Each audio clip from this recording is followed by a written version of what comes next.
দুঃসাহসিকভাবে গরু চুরির ঘটনায় চাঞ্চল্য চোপড়ার নর্থ দিনাজপুর ফ্যাক্টরি মোড় এলাকায়। এই ঘটনায় চুরি যাওয়া গরুর মালিক নাজিবুল জানান, গভীর রাতে এই চুরির ঘটনা ঘটেছে। তিনি অনুমান করছেন, বাইরে থেকে রীতিমতো ঘরের দরজা লাগিয়ে দিয়ে দুঃসাহসিকভাবে দুটো গরু চুরি করে নিয়ে যায় বলে অভিযোগ করছেন তিনি। এই ঘটনায় রীতিমতো হতবাক। জানা যায়, এর আগেও এলাকায় একাধিকবার চুরির ঘটনা ঘটেছে, তবে গরু চুরির মতো ঘটনা সম্প্রতি আর শোনা যাচ্ছিল না। হঠাৎ করে এই গরু চুরির ঘটনা এলাকায় চিন্তা বাড়িয়েছে এলাকার মানুষজনদের।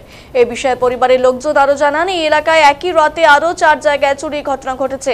একই রাতে এতগুলো চুরির ঘটনায় এলাকায় মানুষজন দুশ্চিন্তার মধ্যে রয়েছে। এই বিষয়ে রবিবার 11টা নাগাদ তারা চোপড়া থানায় লিখিত অভিযোগ জানিয়েছেন।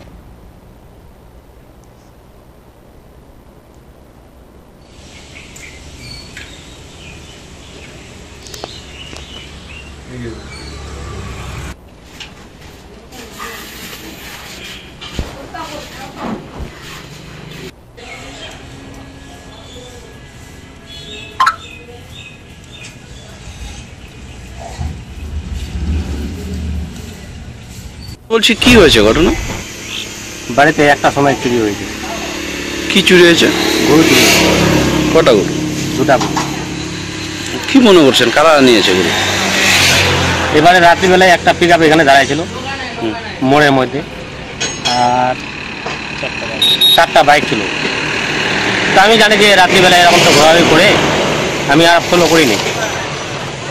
তো 10 মিনিট কম একটা কম বৃষ্টি আসলো, আমি থাকে গেলাম। মানে এটা কি আপনি সিসিটিভিতে দেখছেন নাকি? এটা সিসিটিভিতে।